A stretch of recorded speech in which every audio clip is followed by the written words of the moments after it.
Então eu passo a palavra para o Dr. Guilherme para fazer a sua exposição. É um grande prazer para mim estar aqui debatendo um tema que eu acho interessante e central para o Brasil porque na realidade eu estava até comentando com o Matheus que eu gostei do tema é que ele não vai prender a gente na pergunta o que vai acontecer no ano que vem, né?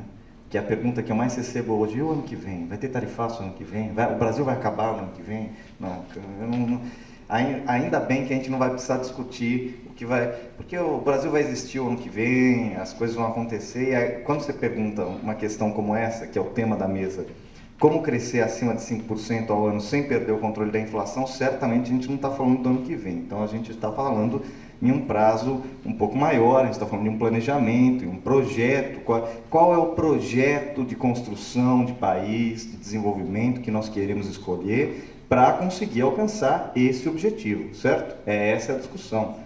Então, quando eu estava começando a montar a apresentação, peguei gráfico, peguei dado, não sei o que, eu falei, bom, eu não vou olhar tanto para o curto prazo, como a gente está falando em construção de projeto, eu não vou... Claro que sempre que eu vou usar alguns dados, pensar, lembrar algumas coisas, mas eu acho que o importante, pelo menos na minha apresentação, a ideia da minha apresentação que eu montei, é discutir um pouco os projetos que estão em debate. Estão em debate no Brasil, nos jornais, estão em debate na academia, estão em debate nos partidos políticos, que é como a gente vai construir o nosso país daqui para frente, não no próximo ano, não no ano que vem, mas nos próximos 10, 15, 20 anos. Qual o caminho que a gente tem daqui até lá? Então eu queria começar com, na realidade, uma coisa, de um jeito que talvez que eu não devesse começar, mas reformulando um pouco a questão que nos foi colocada, para acrescentar uma coisa que já vai dar um mote, talvez, da minha apresentação. A questão que nos foi colocada, que é como crescer acima de 5% ao ano sem perder o controle da inflação, acho que é uma questão central. Quer dizer, como você retomar um crescimento mais vigoroso e, ao mesmo tempo, manter a inflação sob controle. Mas eu acho que o nosso desafio é um pouco maior do que esse.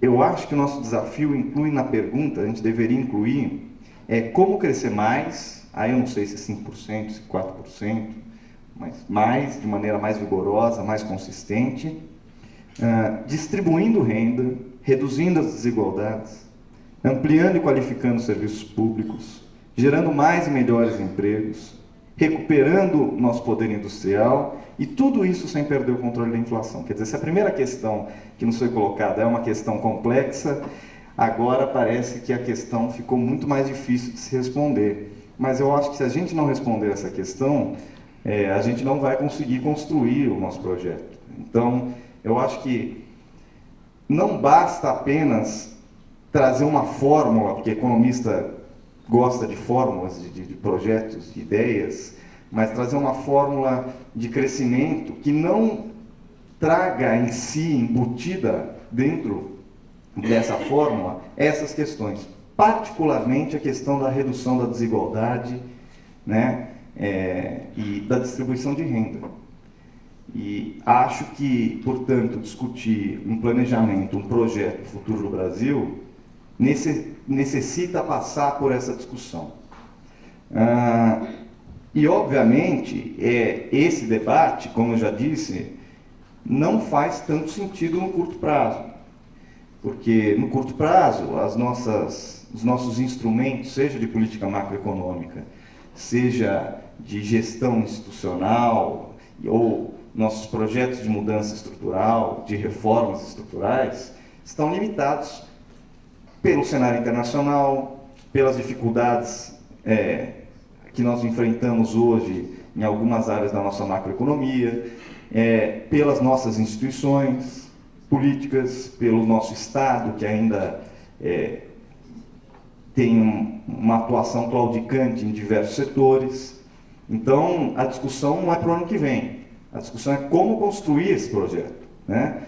Eu acho que, na verdade, esse projeto é a consagração do período democrático, digamos assim, pós-estabilização, pós-94 e depois com o governo Lula. Por quê?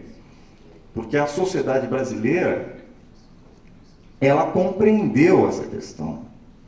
Então, quando a gente está falando aqui, a gente quer crescer, só que sem perder o controle da inflação. Bom, isso é uma conquista da sociedade brasileira. A sociedade brasileira não aceita a volta da inflação.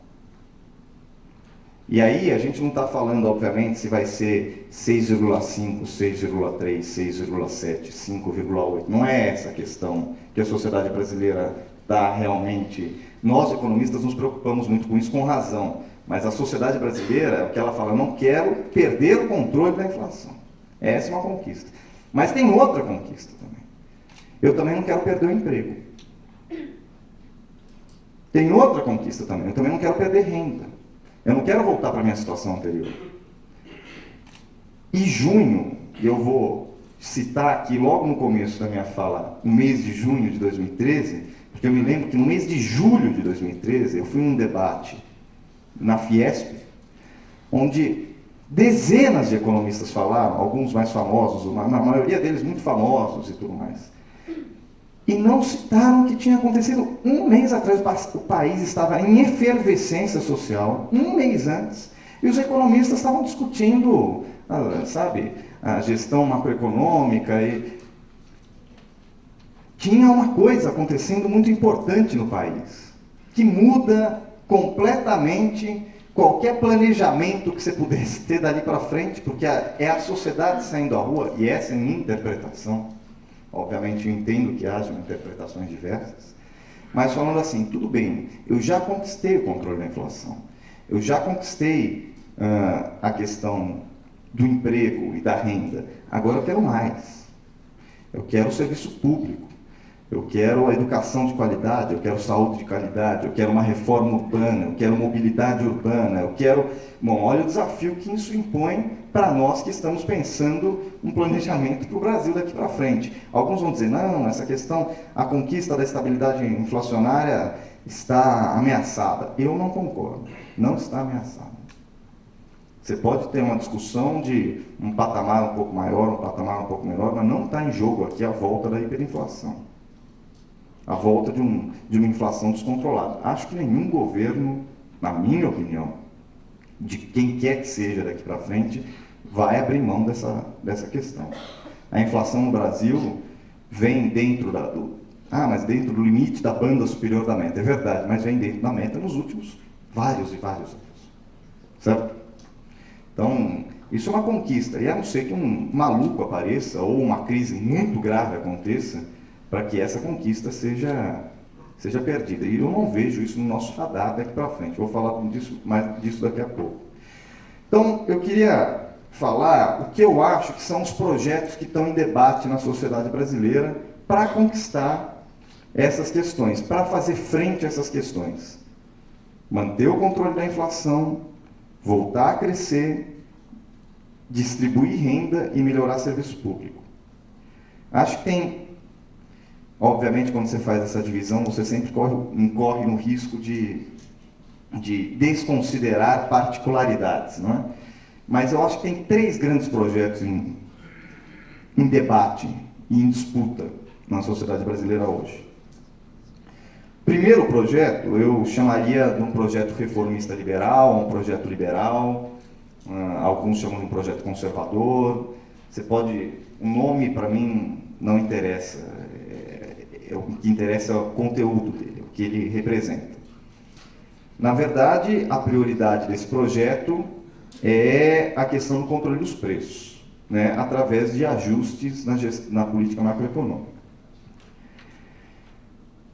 Esse projeto ele está anunciado de maneira, na minha visão, bastante clara. Eu estava vendo outro dia uma entrevista, um debate na CBN que ocorreu entre um colega meu da Unicamp, Pedro Linhares, colega, amigo meu, e o professor Alexandre Schwartzman. Eu acho que ele não é professor, eu acho que ele é apenas economista, Alexandre Schwartzman. E ali, para mim, ficou, e até a âncora do debate falou, bom, então aqui estão marcados 2 projetos bastante distintos, certo? Ao final do debate, falou, não, de uma hora. E é isso, estão marcados 2 projetos bastante distintos. Outra prova de que isso aconteceu, eu me lembro de um debate que ocorreu na Globo News, entre o professor Luiz Gonzaga Beluso, estava o Eduardo Gianetti e estava o professor Samuel Pessoa, se não me engano.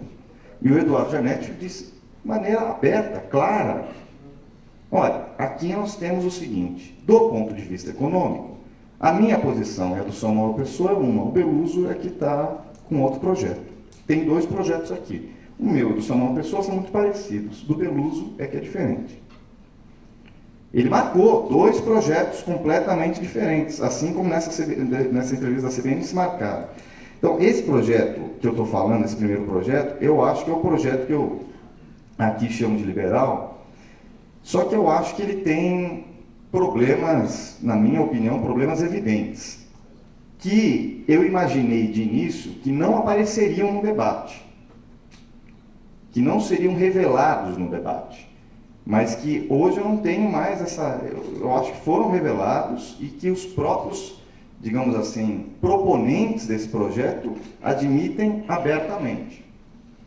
Que é o seguinte, para alcançar esse projeto, para alcançar a redução da inflação em um prazo curto, porque é isso que o projeto se propõe, deverá haver alguns efeitos colaterais, certo? Primeiro efeito colateral, aumento do desemprego, redução da renda, certo? Isso é... Não vejo de ninguém negar isso, que pelo menos no primeiro momento isso haverá. O argumento central é, sim, no primeiro momento haverá aumento do desemprego, haverá diminuição da renda, porque será feito um ajuste na política macro, provavelmente através do controle, através de juros, para retomada da confiança na autoridade monetária, depois também um ajuste fiscal bastante vultoso, para a retomada da confiança na política fiscal. Isso impactará no mercado de trabalho, obviamente, no mercado de crédito, talvez cause algum problema nas instituições financeiras, que nós vamos tentar controlar, certamente causará um problema no mercado de trabalho. No entanto, uma vez conseguida a retomada da credibilidade, nós estaremos navegando em mares muito mais tranquilos para conseguir promover uma nova rodada de crescimento e desenvolvimento. Essa é a proposta. Essa é a proposta. Proposta, como disse, são as dores do parto. A dor do parto desse novo projeto é que os trabalhadores tenham que aceitar a ideia de que seus salários vão diminuir, que provavelmente muitos deles vão perder emprego, mas que isso no futuro vem com uma promessa de uma recompensa, a recompensa da estabilização e um futuro melhor para todos eles. Obviamente, como não é esse o projeto que eu acredito e gostaria de representar, eu não entrarei em detalhes sobre ele, porque acho que a gente vai ter a oportunidade de debater ele muito mais em detalhes. Obviamente tem muitas nuances esse projeto, muitos detalhes, e eu estou aqui criando uma visão mais geral do que ele representa, certo? Se tem um segundo projeto em debate, que é um projeto que desapareceu um pouco, curiosamente desapareceu um pouco do debate público. É o projeto que se auto-intitulou Novo Desenvolvimentista, certo? Ele foi gestado basicamente pelo professor Bresser e vários outros economistas da FGV e de outras universidades, e ele tem como foco central a questão, como prioridade, a questão do câmbio, a desvalorização cambial e também a utilização de política macroeconômica para promover o desenvolvimento. Esse projeto saiu um pouco do debate até pela conjuntura atual, onde o próprio professor Bresser admite que há dificuldades, dado o patamar inflacionário, dada a estrutura produtiva, etc., de se desvalorizar o câmbio na velocidade que seria necessária para promover esse projeto. Na verdade, esse projeto é o projeto de transformar o Brasil em um player internacional através do setor exportador. Então, se discute muito o negócio de sport-led, demand-led, wage-led, quer dizer, o que estaria guiando a economia. E esse projeto fala, bom, nós teríamos que ser guiados pela exportação, assim nós conseguiríamos não só o desenvolvimento, como sair, fugir do problema da disponibilidade de recursos, né? E tem um terceiro projeto, como dificuldade, eu já coloquei aqui, o próprio cenário internacional, uma dificuldade para esse projeto, o cenário internacional recessivo, as dificuldades locais, digamos assim, as dificuldades do momento do Brasil dificultam, e os próprios formuladores desse projeto dizem que talvez agora não seja exatamente possível agora implementar esse projeto. E existiria um terceiro projeto, que foi formulado por também diversos economistas, é um projeto mais novo, na verdade, é um projeto que está olhando um pouco o cenário passado e como é que a gente pode avançar diante das conquistas que a gente teve nos últimos anos, que é o projeto que se autodenomina social desenvolvimentista. A prioridade desse projeto é aprofundar a distribuição de renda, mas aí, digamos assim, existe uma discussão sobre política macroeconômica, mas a ideia é que a discussão vá além da política macroeconômica. Certo? Se uma prioridade é controle do preço, outra é desvalorização do câmbio, essa prioridade é a questão da distribuição de renda. Obviamente vai haver uma discussão que não dá para continuar havendo distribuição de renda se não houver controle de preço ou se não houver desvalorização do câmbio. E toda essa discussão, obviamente, está contemplada na questão do projeto novo desenvolvimentista. Mas as prioridades eu acho que são bastante diferentes. E a ideia é que você aprofunde o caráter social do desenvolvimento brasileiro. Então, que você consiga voltar a crescer 5%, 4%, 5% ao ano, com controle inflacionário, mas de uma maneira que permaneça a distribuição de renda e que avance principalmente nos serviços públicos. Né? Esse projeto ele conta com eixos, digamos assim, fundamentais de crescimento. Quais seriam eles? O primeiro eixo seria a questão do mercado de massas, a questão da manutenção, da construção do mercado interno, através de políticas salariais e de distribuição de renda, acesso ao crédito, etc. Isso a gente já avançou muito, mas acredita-se que ainda haja algum espaço para permanecer esse motor da economia brasileira, o mercado interno como motor da economia brasileira. Só que ele não é suficiente. Primeiro porque esse motor, muita da energia dele vaza para fora, através de importações, etc, etc. Então, você precisa manejar de maneira correta a política macroeconômica para conseguir a tal da competitividade, certo? E, ao mesmo tempo, construir mecanismos de aproveitar o calor gerado por esse motor, que é o mercado interno. Então, o segundo motor desse projeto seria a parte de recursos naturais. Então, onde a gente pode avançar na nossa indústria? Temos que recompor a nossa indústria, certo? Onde nós podemos avançar? Tem todo o setor de petróleo e gás que nós podemos avançar, né?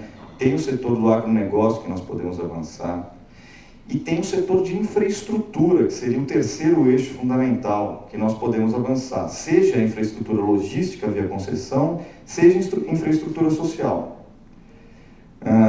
E aí entra a questão do serviço público, que amarra um pouco com a discussão que vocês vão ter na parte da tarde, da construção no projeto de saúde, no projeto de educação. Mas, falando mais desse projeto, a questão central dele, na realidade, é como você vai manejar a política macro e as reformas institucionais de forma a viabilizar esse projeto. Porque essa é a grande dúvida. Todo mundo quer mais serviço público, todo mundo quer mais crescimento, mas como você vai manejar isso? Certo? Quem vai pagar e como você vai manejar essa questão? Bom, do ponto de vista da gestão macroeconômica, digamos assim, não há, diferente do que algumas pessoas acreditam, grandes rupturas com um regime, seja o regime de metas. Há sim uma crença na necessidade, certo, de se ajustar os principais preços macroeconômicos. Quais são eles? Câmbio e juros. Isso é uma constante, eu acho que em todos os 3 projetos é uma constante, os 3 projetos acreditam nisso. A questão é que como você vai fazer esse ajuste é diferente, certo? Não é nenhuma proposta radical de você controlar preço via aumento de juros e superávit fiscais enormes que gerariam um processo recessivo na economia, nenhuma desvalorização súbita e volumosa, digamos assim, em grande montante da taxa de câmbio, que poderia gerar desvalorização nominal, né? Poderia gerar um impacto inflacionário e não se traduzir em desvalorização real, com o agravante de reduzir a renda real do trabalhador. Então, essas 2 opções, digamos assim, estão fora do mapa desse 3º projeto. A gestão macroeconômica, ela teria que ser feita uma gestão cuidadosa, negociada, de reduzir as pressões inflacionárias, seja através de medidas, não abandonar a taxa de juros, mas medidas de política monetária que não apenas a taxa de juros, certo? Política monetária, a discussão de inflação no Brasil, e aí já me encaminhando para o final, porque o meu tempo se esvai, a discussão de inflação no Brasil é uma discussão que perdeu muito do seu brilho, né? Agora ela se limita a discutir taxa de juros, a questão fiscal, e é isso. Quando muito um herético fala, mas também usa um câmbio para controlar a inflação. Quando muito alguém fala isso, você fala, realmente tem um câmbio também. Mas as questões estruturais não se debate mais. Indexação não se debate mais. Poder de markup não se debate mais. Ou se debate como uma coisa assim, fazer o quê? O único jeito, aí volta assim o argumento, o único jeito de acabar com a inflação é usando a política de juros, usando a política fiscal para jogar a inflação para baixo, e aí você acaba com a indexação. Então, na verdade, o combate à indexação só tem um remédio, juros e fiscal, só. É o único remédio que tem, é a única proposta que tem, e eu acho que empobreceu a discussão sobre inflação no Brasil. Sendo que a inflação no Brasil tem uma característica muito particular, no tempo recente, que é uma inflação, o que é recorrente na inflação no Brasil é a inflação de serviços, é a inflação do salário. Por isso, a paranoia de falar, bom, então a gente tem que reduzir o salário, é o único jeito, tem que parar de subir o salário. Certo? É o único jeito de parar a inflação, tem que parar de subir o salário. O problema é, o salário, o aumento do salário, a distribuição de renda, é um dos motores da economia. Você para de aumentar o salário, você mata um dos motores da economia. E qual o motor que vai sobrar? A exportação, nesse cenário internacional, pós-crise, que não tem mais, que todo mundo está tentando jogar o seu produto para o país alheio, inclusive os Estados Unidos? Qual o cenário que vai sobrar? Não, mas aí quando estabilizar o preço, aí o empresário vai? O empresário brasileiro vai? O que é o empresário brasileiro hoje? O que é a indústria brasileira hoje? Quando você desvaloriza o câmbio e acha que está ajudando o empresário, sabe o que ele faz? Ele reclama. Por quê? Porque ele foi, em boa parte dos empresários brasileiros viraram importadores. Isso não porque eles são maldosos, mas porque eles se adequaram a uma realidade de mais de 20 anos de valorização cambial. Portanto, eles tiveram que se adequar a essa realidade e se tornar importadores. Se você desvaloriza a taxa de câmbio, você bate na receita dele, porque na verdade aumenta o custo dele. Boa parte do custo dele está em dólar. Então a desvalorização cambial também não é um remédio, não é um emplastro Brás Cubas que cura todos os males, entendeu? Porque afeta, e essa é a discussão mais geral do projeto social desenvolvimentista, que não há uma cura milagrosa para essas questões. Os juros não é uma cura milagrosa, porque gera uma série de problemas no setor produtivo, no setor financeiro e no mercado de trabalho. Simplesmente reduzir a inflação para 4% também não é uma cura milagrosa. O que a gente tem que fazer? Fazer uma gestão cuidadosa da política macro, certo? Aproveitando as oportunidades que nos aparecem para conseguir reduzir o patamar da taxa de juros, desvalorizar o câmbio, quando essas oportunidades aparecem. Por exemplo, quando você não tem choques externos. se você não tem um choque de seca, como a gente teve no começo desse ano, que aumentou e pressionou o preço dos alimentos, bom, você tem uma oportunidade. Se os Estados Unidos agora aumentarem a taxa de juros, bom, aí fecha a janela de oportunidade para você mexer nos juros. Você não pode mexer nos juros. Você tem que fazer... Porque os preços macroeconômicos são condições necessárias, mas não suficientes. Tem uma série de outras questões que a gente tem que discutir. Eu não vou ter tempo aqui de discutir, porque o meu tempo está se acabando, eu já vou encerrar. Mas questões como avanço dos serviços públicos. Tudo isso, eu vou precisar não de mais 5 minutos, mas uns 2 minutinhos, ou se eu puder utilizar e agradecer a paciência dos ouvintes da mesa. Serviços públicos é uma frente de expansão enorme. É uma frente de expansão enorme porque gera renda, né? Dinamiza o mercado interno e é uma demanda da sociedade, a gente não pode fugir disso. Quem vier aqui e fala, bom, minha proposta é aumentar o superávit primário para 4%, ele está simplesmente se esquecendo de junho do ano passado. A sociedade não vai aceitar.